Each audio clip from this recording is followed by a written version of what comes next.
guys, and welcome back to my channel. I hope that you guys have been doing well. I have a nice sweet kind of walkthrough video for us today. I made this robe, let's see, and I just finished it yesterday. And so since I don't really have like a tutorial for it, and it's not that easy to make a tutorial because it takes a while to make. This took me about 11 days to make.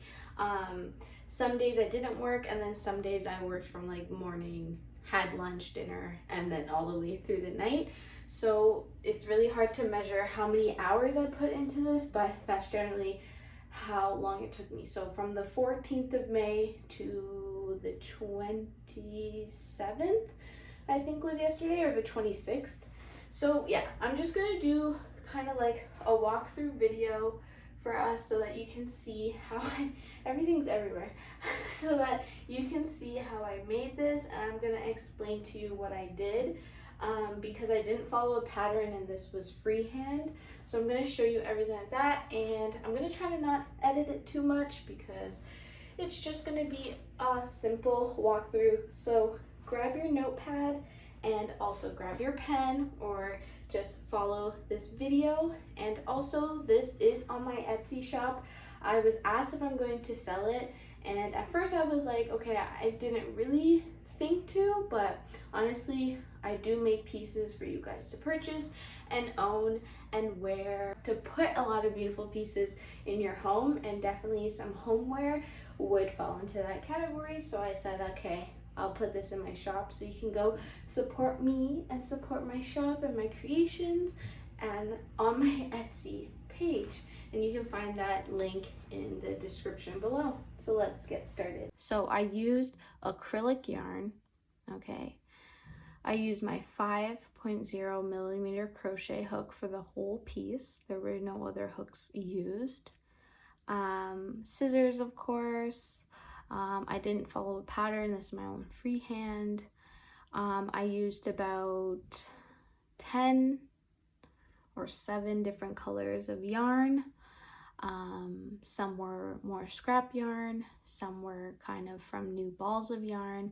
I like to use a lot of nude, like colorful but very subtle colors, like not too many bright pinks or not too many bright oranges. I used a lot of burnt oranges and a very peaceful lavender purple and a teal green and a dark green and a very nice white, kind of borderline creamish but very nice white. It's not very like the brightest white yarn. And I used a very nice mustard yellow, so I used a very kind of a lot of warm colors. I just did like kind of slip stitches, slip knots to close all of the pieces here to connect them. The front panel was 38 stitches. The other panel is also 38 stitches across. The back panel is 38 stitches plus 38 stitches plus 12 stitches. The arm is 73 stitches. And the hoodie is like the 11 stitches plus the back bit, and then same for this side. So let's count how many actually. So the hoodie is 30 stitches. I think that looks like 33 almost, and then this looks like 33, so 24, 26, 28, about the same, 30 stitches for each side of the hood. Really, it depends on how tall you want your hoodie and how wide you want your hoodie. Kind of the robe string, this is 2, 4, 6, 8 stitches, and then I just changed the colors, and that's basically it. It's super easy to cast on yarns and switch colors. I do have a tutorial on how to switch colors on my channel if you're not sure, but yeah. Okay, so I'm gonna kind of just go through all the details for us. And so basically I'm gonna start off with how I started. So the first panel that I made was this side. So what I did was I had to figure out what is the best like width for my body size, and I figured that 38 stitches was perfect for me. I had to make sure it was also an even number that could break evenly in twos, so that I could do 2 stitches of pink and then change it to 2 stitches of orange. When I knew to stop was I just kind of went with my own like intuition, what looked the best, what I felt was enough of this color, and then to switch it. You can see I have the orange here, and then the orange kind of comes up, creeps back up here, and then this is pink, so that the stripes does change, so that it's not like fully orange stripe all the way up to here. We kind of have like a little mix match. At first it looks like a zigzag, which I'm not going for. I am going for a stripe effect. My way up here. What I did focus on though is to drag one color into the next colorways or color pattern, you want to call it, whatever you want to call it. So you can see here I had orange, I brought the orange here, and then I dropped the orange and I took the yellow, and then I dropped because I had yellow also here, so I had to take the purple, to put the purple up here, so that there was some kind of form of each panel kind of looks like it's flowing into the next panel and not just so like missy-matchy or like patchy rather.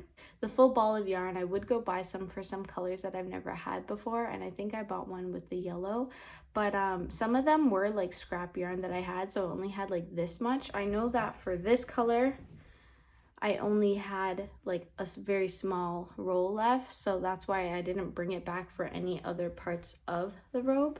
But you definitely want to think about the layout of your colors first, and just thinking about what would look good with which color. So then I started to work on the second panel, and I did the same process. So I have yellow here, I made sure I bring the yellow over, then I ditched the yellow, made sure I brought the green over, then I ditched the green, made sure I brought the white over, and it just keeps going and going. And then I ditched the white and brought the purple over. These two panels were a lot of mental work, and so I didn't want to go and start right on the back right away. So I said, okay, let me do something that's like different and a little bit more fun, get my brain moving in a different speed. So I decided to work on the string here. I don't even know what you would call this, the robe string, sure, let's go with that. So I did the same process here. The only difference is for the robe, I didn't want it to be so much like this because I felt like it would kind of be a little bit too circusy, I guess. I wanted it to be like a cool, beachy, vibey robe. So what I did is I did the colorway of white and green, and then I switched it using the same colors. And then I ditched the green and I carried over the white with yellow, and then I switched it. You can see here's the mark where I switched it, and then I did white with yellow, and I made this part longer. You can see this part is much shorter. And then let's just flip it over. And then I did the same for this pattern. You can see that I believe I cut it around here and switched the colors just to give this a little different vibe. And then you can see that this is much of a shorter pattern here, and it's not even really symmetrical. I just kind of went with the flow, and then you can see I kind of finished it off with these purples and whites and purple and teal, and that's really what I went with. And I felt like this tie is definitely even giving this robe much more of a statement than if I were to do it in a more kind of like this part, like in a more like section part. This kind of gives it more of a vibe and more of a, I guess, a personality. So I added these little pieces here to just hold this in, because I know that sometimes, you know, if you're not having your robe fully closed, the string's gonna basically fall. And so this is a good way of having the robe open but having a little like securities to hold it in. So basically I'm going to show you what I did.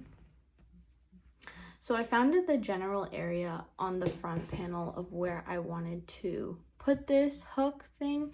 So basically I just went down, I made sure that I used the string that is on the piece so that it kind of fleshes in more. It allows it to look nice and have a good finish. And all I did is I put my crochet hook under, wrapped it around, pulled through, and then I cast it on, I believe 12 or 14 chains, really small chains, casted them on, and then I did like a slip stitch and closed it off, and then pulled the string pulled the loose ends through and just kind of tied them off there.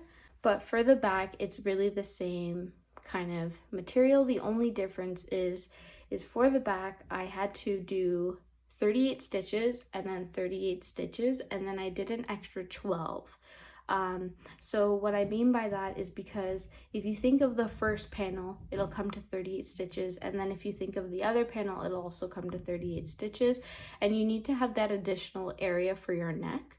So this was really about all I had. You can see this is how much I added. So 2, 4, 6, 8, 2, 4, 6, 8, 10, 12. So I added an additional 12 stitches for my neck area, and that was perfect for me to have enough space. And because if I didn't do this, it would like, I don't know how it would look, but it would be, there wouldn't be enough space for me to work with what I was trying to do with this design. And I was definitely trying to add a hoodie. So I definitely know that from doing just general cardigans these recent months, I need this area to have more space. To remember is that I'm using different yarns. So it's not like each yarn is from the same kind of like brand or the same like thickness or the same feel really. So when I'm using my 5mm crochet hook and I am starting with like these colors here, these yarns, when I'm using the 5mm crochet hook, they stretch different or look different than these yarns that I was using. So what that means is that even though I've used a lot of this yarn, maybe when I start to use this yarn, it might like make the yarn more dense and more close together, where this gives it more stretch. So I know that towards the end, when I was trying to attach my robe together at the bottom, for one of the front panels it needed an extra row, and for the other side of the panel it fit perfectly. So it was just a matter of me saying, okay, well, part of the robe, the yarn has more of a stretch, even if I'm doing the same amount of rows for each panel. I hope that makes sense. So for example, let's just switch to the front again. This front panel is 50 rows, and also this front panel is 50 rows, but for some reason this came to 50 rows, but then this came to like 51 rows. And it's just because the yarns that I used had different like flexibility, if you will, or something like that. So for example, if you're doing this project, you don't want to crochet this with so much tension, and then when you're switching yarn colors and just yarn fabrics that feel different and have a different like thickness, that you're using the same tension. You just want to be aware that everything is going to end up lining like this, or you're going to have a piece that kind of emerges so thin because the tension that you used for different yarn fabrics is just different. If I were to buy all these yarns from the same company and, you know, they were the same thickness in string, then I would definitely have no problem with this. But I know, for example, this yellow yarn is way thicker than this teal yarn. So the width of this panel right here will be technically thicker than this panel, but if I stretch out this panel a little bit, it'll be the same. So it's just like understanding that so that you're not working with like all these different with not a straight panel basically. Then I said I want to do something else, so then I believe I started to then work on the sleeve area, because I did have the front panel done and I did have enough of the back panel to like what's the word, semi attach it, just so that I could do the arm length here. So what I did for the sleeve area was I definitely had to make sure that the same amount of stitches that I cast on here is going to be the same amount of stitches that I cast on this side, because if I just kind of do it freehand to the point where I'm not counting, and so I cast on 46 stitches here, but over here I'm casting on 42, then one sleeve is gonna look way bigger than the other, and that's just not what I was going for this robe. I really wanted everything to kind of be symmetrical, if you will. So 2, 4, 6, 8, 10. So I casted on 73 stitches, and then I just kept going with the pattern that I've been doing for the whole robe. And then I also did here 73 stitches. So you can see where I started at the beginning, it's about 3 to 4 extra stitches just to hit that 73, 74 mark. And you can see here that this is the 3 stitches, but this is 2 stitches. So that's basically what I did for that. And then I started to work on my hood. Now this was the first time that I've ever made a hood or kind of thought about making a hood. So this was kind of, I just had to use a little bit of brain power for this because I know how robes are supposed to kind of look and operate, but I don't know how to kind of make that with crochet. But basically what I did was, you can see my panel. So here is where I made my first panel. You can see it right there. So all the way down to the bottom. And so what I did, I went pretty far down. I believe it was 11 rows here, or 11 stitches that I casted on here. These were the 11 stitches that I casted on, and then I split the back. Remember those 12 stitches that I have to add for the neck area? I casted 2, 4, 6, 8, roughly 10 of those onto the back, and then the rest was all the way down here. And then all I did was literally work my way up in a straight panel. So basically the same thing as this. I worked my way up in a straight panel, and then I eventually changed the color just for keep the vibe of it good. I didn't want to do just half and half. I wanted to mix it up a bit. So basically I added that, and then the same thing for here. So you can see how there's this whole panel here. And so I went down here about 11 stitches, and then the rest of the neck at the back, I just cast it on, and then I did one full panel going up. And then eventually, once the 2 panels were done and they fit me right, I turned the hood inside out and I stitched it all together.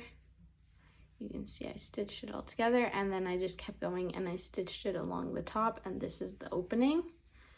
So then you just kind of poke that inside, and there you have a hood. And so that's basically what worked for me. In terms of changes to this hood, I wouldn't really change anything. I could have added, like, you know, done a little border, added a string, made it a whole kind of like balaclava type of vibe, but I didn't think it was necessary, and I think I still enjoy the vibe here. Okay, so after I finished the hoodie, I had these 2 finish. I had the front panel and this other side panel finished, and I had part of the back finished, and I had the string finish. So the next and final task really was to just finish the bottom. I'm gonna turn this around. Played it safe, but I definitely just continued with the same color. I didn't mix and match because I felt like the top of the robe was already like had its like different changes of color, and I just felt like one little base color is perfect and just easygoing, so I went with that. Well, I hope you enjoyed this video. Hope it made some sense for you all, and thank you so much for all the lovely comments and support that I've received just within the past day.